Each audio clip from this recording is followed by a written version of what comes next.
de Café Tagunea. Bienvenidos a este nuevo vídeo. Hoy vamos a hablar de Snapseed 3.0, una de las apps más populares para editar fotos a través del móvil. Snapseed es una aplicación gratuita creada por Google en el 2011. Desde 2015 no recibió una actualización tan importante. La interfaz de Snapseed ha sido rediseñada por completo.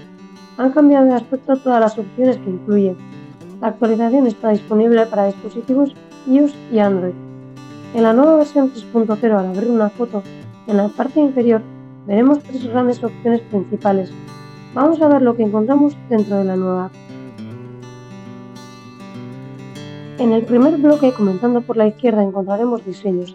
Esta opción nos permite aplicar filtros preestablecidos. Nada más pulsar una opción de diseño, cambiarán los colores, la luz, el contraste, transformando por completo la foto original. Los cambios que realiza no se pueden reajustar, es decir, no se puede regular la intensidad, como por ejemplo si lo permite Instagram.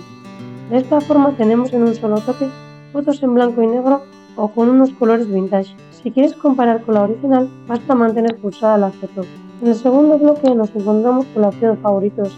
En este bloque vamos a poder configurar las herramientas que más utilizamos, para tenerlas siempre a mano. Eso sí, tendrán que ser únicamente 4, ya que la primera herramienta de automático no la podemos quitar. Para cambiar las herramientas tendremos que ir al tercer bloque de las opciones, que es herramientas. En la cabecera tenemos la opción editar favoritos.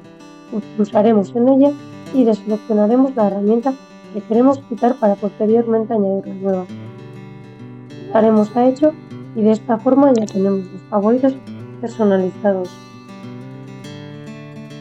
En el último bloque nos encontramos las herramientas divididas en 4 grupos: ajustar y corregir, recortar y transformar, estilo y por último creatividad.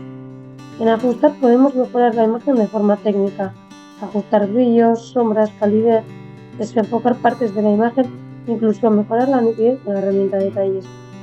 En estilo podremos utilizar una serie de filtros que podremos aplicar a la foto y que podemos manipular los valores utilizados. Han añadido un nuevo estilo denominado cinemático, en el cual tenemos los efectos de marcas de cámaras famosas como Kodak, Agfa o Fuji. Y en la última agrupación tenemos las tres opciones de añadir texto, marcos y doble exposición para combinar dos fotografías. Como ves, la nueva interfaz es más vistosa manteniendo todas las funciones que más nos gustan. Si te ha gustado el vídeo, dale a me gusta y suscríbete a nuestro canal para más vídeos. Hasta la próxima.